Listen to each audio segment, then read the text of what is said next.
जय हिंद दोस्तों, आज में हम आपको एक पूरा डिटेल वीडियो लेके आए कि आखिर आपकी पेंशन 8वें वेतन आयोग में कितनी बढ़ेगी, आपकी पेमेंट कितनी बढ़ेगी और आखिर बढ़ने का क्या फार्मूला होता है और वो फार्मूला कैसे निकलता है। ना ही उसको सरकार घोषणा करती है, ना ही कोई घोषणा करता है, और ये घोषणा होता है अकॉर्ड फार्मूला।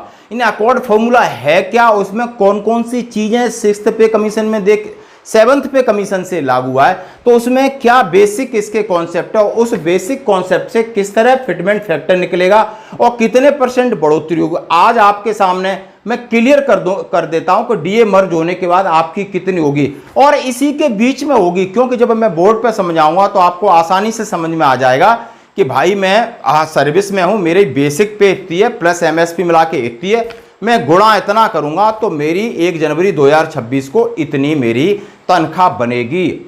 यदि आपकी पेंशन इतनी है, उस पेंशन को आप इतना उस पेंशन में उस समय का डीए जोड़कर कितना बनेगा या फिटमेंट फैक्टर का मल्टीपल करने से आपकी कितनी पेंशन बनेगी। थोड़ा सा दिमाग लगाना, मेरे साथ बोर्ड पर रहना। सबसे पहले जैसे एक रिपोर्ट में बता देता हूं कि अकॉर्ड फॉर्मूला है क्या। ये 7th पे सीपीसी से लागू हुआ है। बालेस रुडेल अक्रोइड उनका नाम था और वो एक प्रसिद्ध पोषण विशेषज्ञ थे। यानी क्या क्या किस तरीके से लोग रह रहे हैं, किस तरीके से लोग खा रहे हैं, किस तरीके से पैसा निकलता है, वो सारी चीजें उन्होंने कहा है। अब 7वें वेतन आयोग में न्यूनतम वेतन कैसे तय किया गया था, इसकी रिपोर्ट फिर बोर्ड पे आते हैं। यानी सरकार ने न्यूनतम वेतन का अनुमान लगाने के लिए 6th पे सीपीसी ने 1957 में 15वें भारतीय श्रम सम्मेलन कुछ मानदंडों को उन्होंने निर्धारित किया। उन्होंने देखा कि एक कर्मचारी की आवश्यकता के लिए कितना पैसा चाहिए उसको जीवन जीने के लिए। मान लो वो एक कर्मचारी है, उसको एक पत्नी है और 2 बच्चे हैं जो 14 साल से कम के हैं, तो उन्होंने उसमें किसको, एक पति को क्या वेटेज दे करके, और उन्होंने ये देखा कि आखिर कौन कौन सी चीजें, यानी वो कितने बड़े घर में रहेंगे, किस प्रकार का खाना खाएंगे, खाने में सब्जी कितने की, फ्रूट कितने की, दूध कितने की, मेडिसिन कितने की, बच्चों की पढ़ाई कितने की, कपड़ा कितना, ये 1 महीने में उन्होंने वर्कआउट किया। कुछ चीजें 1 महीने की निकाली, कुछ 6 महीने की, कुछ 12 महीने की, और जब उन्होंने देखा कि इतना खर्च आता है, वो न्यूनतम पे लेवल बन की 18,000 उन्होंने तनख्वाह रख दी थी। ये 18,000 होगा। अब वो 18,000 को जो उस समय का जो मापदंड है, वो आज अभी 10 साल बाद अकॉर्ड फॉर्मूला के हिसाब से फिर चीजें वही होंगी। अभी की रेट निकाली जाएगी तो एक फैमिली जिसमें एक बंदा है, एक बीवी है, 2 उसके 14 साल से छोटे बच्चे हैं, उनका अभी खर्चा कितना हो जाएगा, वो फिर आपकी मूल वेतन होगा। अब फिर अकॉर्ड फार्मूला इससे कैसे वर्कआउट होगा, आइए चलो बोर्ड पर समझते हैं। इसमें आपको बिल्कुल ध्यान इतना समझना है, यदि मैं कहूंगा कि अभी 2.28 की बात चल रही है, ये क्यों चल रही है, अब कोई कह रहा है 1.92, मैं कह रहा हूं 2.0, मैं ये कह रहा हूं इसके आसपास ही निकलेगी। कैसे, जरा हम बताते हैं। पहले तो हम डीए की बात कर लेते हैं। जुलाई में 53 होता है तो जनवरी में 56 और जुलाई 2025 में 60, मान लो 64, लगभग 64% 1 जनवरी 2026 को आपका डीए हो जाता है भाई। ये तो यहां तक आप सहमत है ना, इसमें कोई बहुत बड़ा मैथमेटिक्स नहीं है। बट साइंटिफिक रीजन क्या है, जैसे हमने आप बताया, एम्प्लॉय 1 है, वाइफ 1 है, चिल्ड्रन 2 है। अब उनका लिविंग कॉस्ट, उनका 1 महीने का खर्चा 18,000 वर्कआउट किया 1 जनवरी 2016 को।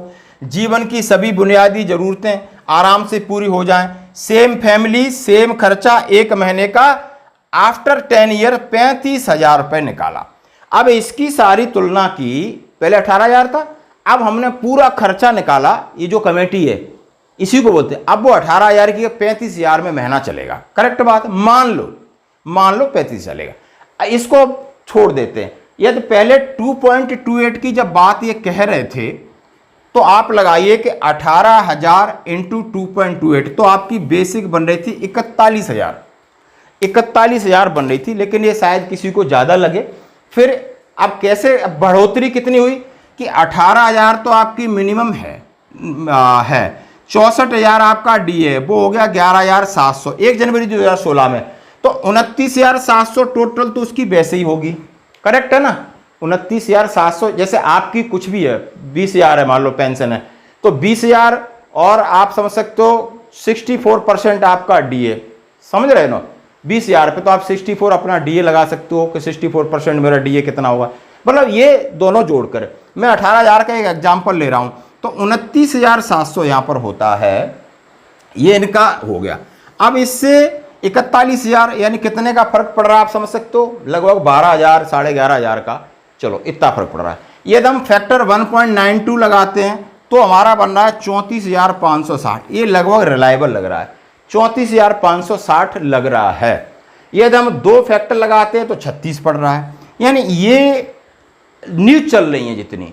अब मैंने कहा कि हमने 35,000 पूरा खर्चा, पहले जो 18,000 में चला था 10 साल पहले, अब 10 साल बाद महंगाई बढ़ गई, 35,000 हो गया। कितना हो गया? 35,000 हो गया। अब वो 18,000 प्लस डीए 29,700 हो गया। अब 29,700 तो हमारा हो रहा था, अब 35,000 में कितना फर्क पड़ रहा है आप समझते हो? 5,300। करेक्ट है ना मेरी बात में?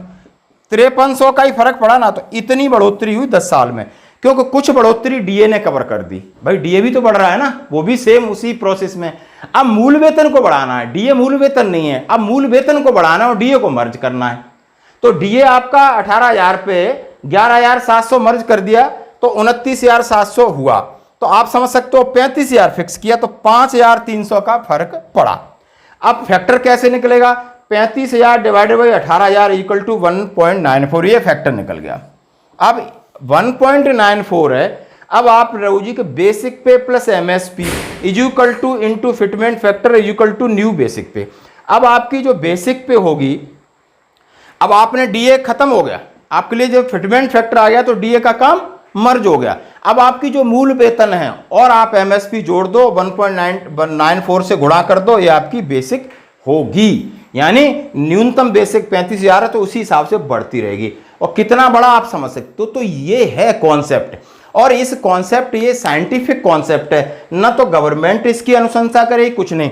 जो कमेटी है जिसमें एक जज साहब और 3 एक्सपर्टीज होते हैं, वो 18 महीने में ये सारी रिपोर्ट तय करते हैं। तो ये फिटमेंट फैक्टर निकल के आता है। अभी बोलते हैं 3.68 ये सब चल रहा है, ये सब बकवास है। लगभग आपका 1.92 1.94 96 है, इसके आसपास रहेगा। क्योंकि आप देखो ध्यान से सोचिए, जो 18,000 न्यूनतम था 7th पे सीसी में, वो आपका 29,700 पे पहुंच गया अपने आप डीए के हिसाब से। 18,000 कहां पहुंच गया? 29,700 पे। यदि मैं डबल 36 भी कर देता हूं तो कितना बढ़ा? 5,000 5,500 इतना बढ़ रहा है। इस तरीके से बढ़ेगा और इसी तरीके से आपकी पेंशन बढ़ेगी। उसमें मिलिट्री सर्विस पे की जरूरत नहीं है। जो आप पेंशन ले रहे हैं, जो आप सपोज करो किसी की पेंशन है, बेसिक पेंशन लगभग जाके किसी की 25,000 है। अब 25,000 प्लस 64% उसका डीए जोड़ दो। अब 64 जो भी 13,500 1400 जो भी हो, मुझे 14,000 हो, इसमें आपने जोड़ा 39, सीधा इतना हो गया। अब बढ़ने का आपका 25,000 तो इंटू 1.94 कर दोगे तो सीधी आपकी बेसिक पेंशन आ जाएगी। यानी जो आप बेसिक पेंशन ले रहे हैं उसमें से आप फिटमेंट फैक्टर मल्टीप्लाई करो तो आपका नई बेसिक पेंशन वर्कआउट हो जाएगी। बस इसमें ज़्यादा दिमाग लगाने की जरूरत नहीं। और ये ही रहेगा, कितनी भी न्यूज बना लो, अक्यूर्ड फॉर्मूला है और इसी तरीके से फॉर्मूला निकलेगा। यानी जो 18,000 की वैल्यू कितनी बनती है, फिटमेंट फैक्टर वर्कआउट हो गया और सब अपना मल्टीपल हो जाएगा। 1 जनवरी 2026 से लागू है, घोषणा होते होते 1 साल बढ़ जाएगा, उसका आपको एरियर मिल जाएगा। इसी के आसपास खबरें जितने भी लोग हैं अपने अपने हिसाब से बना रहे हैं। क्योंकि कम से कम मैंने ये बनाने के लिए 10 खबरें देखी है, 10 को पढ़ा है, समझा है, तब मैंने देखा है कि हाँ ये इसमें कुछ दम है कि क्या क्या महंगाई बढ़ रही है और कितना एस्टिमेटली हो सकता है। दोस्तों इसमें किसी टेबल की जरूरत नहीं, आप जो ले रहे हो लगभग आप लगाइए 1.90 से शुरू करिए और 2 तक, इतना आपका बेसिक होगा। उसके बाद फिर डीए होगा, फिर बढ़ती रहेगी। पेंशन का ही हालत है और पे का भी है। धन्यवाद दोस्तों।